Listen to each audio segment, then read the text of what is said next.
Today we are going to read Discourse 5, Adhyaya 3, Sutra 16 to 18.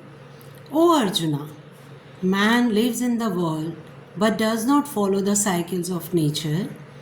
That is to say, he does not act according to the scriptures. If he seeks only the enjoyment of sensory pleasures, he commits sin. Hence, his life is meaningless. But there are no more actions to perform for the one who experiences the inner self, who abides in the inner self, who is fulfilled in the inner self. Because such an individual does not need to perform actions in the world, nor does he need not to perform actions, as he is not drawn by any selfish motive arising from his past. Even if he performs actions, he does so for the sake of others. Now follow the cycles of nature. This is the first statement of Krishna in this sutra. We should follow the cycles of nature. If you understand this point, then you will be able to understand the rest. There are two ways to live life. You can go against the order of nature. You can fight, you can struggle, you can rebel against nature, or you can follow the cycles of nature and live spontaneously, naturally moving with the flow. You can move against the flow of life. This is one approach. Or you can move with the flow of life. That is the other approach. In short, there are two types of people. Those who go against the flow of life. Those who swim against the currents. And those who swim with the currents and merge with the river of life. An individual who lives according to the cycles of nature belongs to the second type. He flows with the river of life. He does not fight against the life. He flows with life. This is the characteristics of a true religious person. The other type of person moves against the flow of life, which is the characteristics of a non-religious person. When a non-religious person says that God does not exist, he does not say it because he knows for the sure that God does not exist. Nobody can know for sure that God does not exist. A person can claim that God does not exist only when there is nothing left for him to know. As long as there is something left to know, no man has the right to say that there is no God, because perhaps God exists within that which has not been known yet.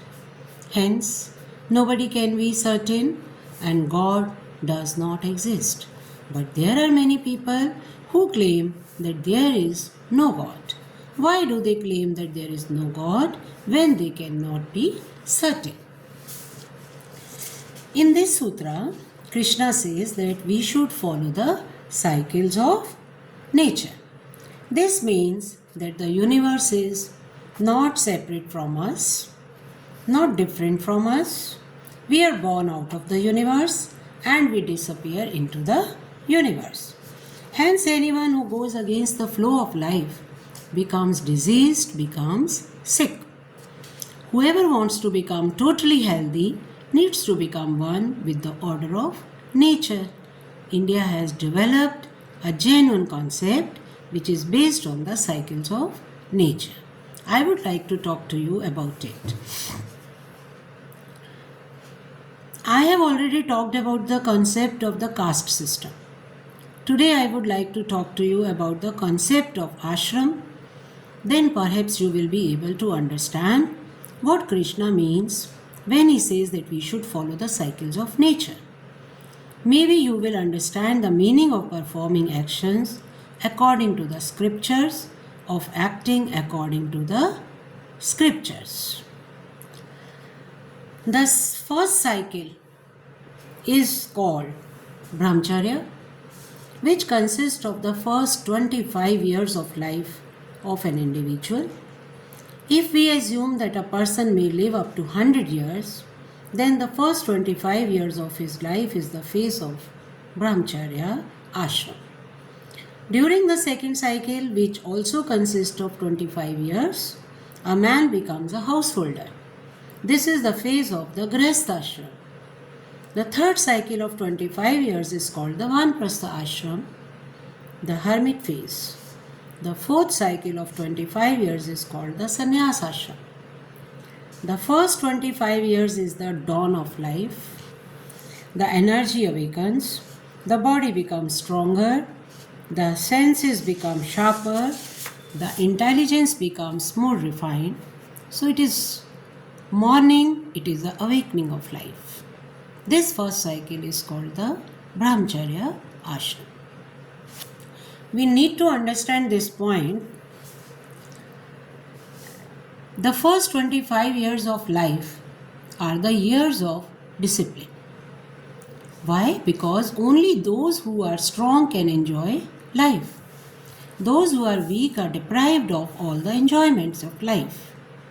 The more the body and the mind are full of energy, the more a person is able to accumulate energy. The deeper he will be able to experience the pleasure of life.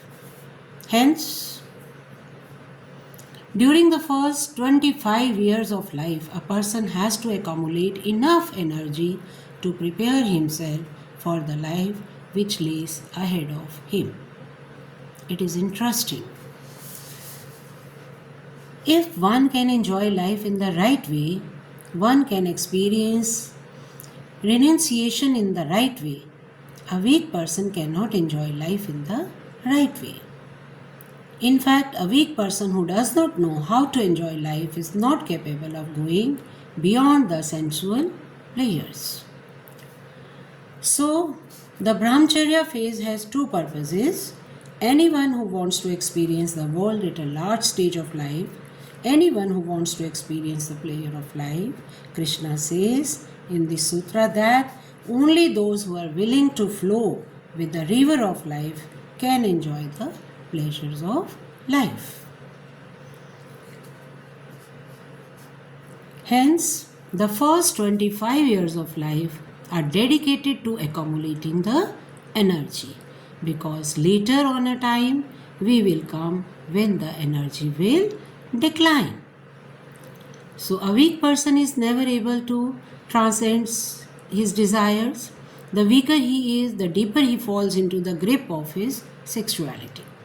So it seems to work the wrong way round. Therefore, the stronger an individual is in any phase of life, the less sexual he is. So a weak person can never transcend the desire. So during the first 25 years of your life, you should accumulate as much energy as possible, because the more energy you accumulate, the deeper will be your experience of the senses. So, during the first phase of life, an individual should accumulate energy. So, the phase of life was full of hard work, and if these hardships are not brought back into the world, we will not be able to save this world. So, it is interesting. The more a person has been accustomed to hardships during the childhood, the more he will be fulfilled in the later part of his life. So, in the modern world, we have become mad because we are doing just the opposite. The son has to enjoy whatever the father has not been able to enjoy. If the child is not happy at home, he can be happy at a boarding school. If a man lives the first 25 years of his life without any struggle, without any hard work, the rest of his life is bound to be full of struggles and hardships, because he will never be satisfied. Whatever life brings him, whatever life will bring him look worthless. So whatever life will bring him will never seem enough to him. So The first 25 years of life were of hard work, of penance, of effort. Whatever life would bring, even a piece of dry bread would be so tasty that nothing could match that taste. Now the dry bread is no longer tasty. In fact, it is very tasty, but those who eat it have forgotten the art of tasting. So this is all about, we are talking about brahmacharya. We will continue it tomorrow, and then we will read the other cycles of our life. Thank you.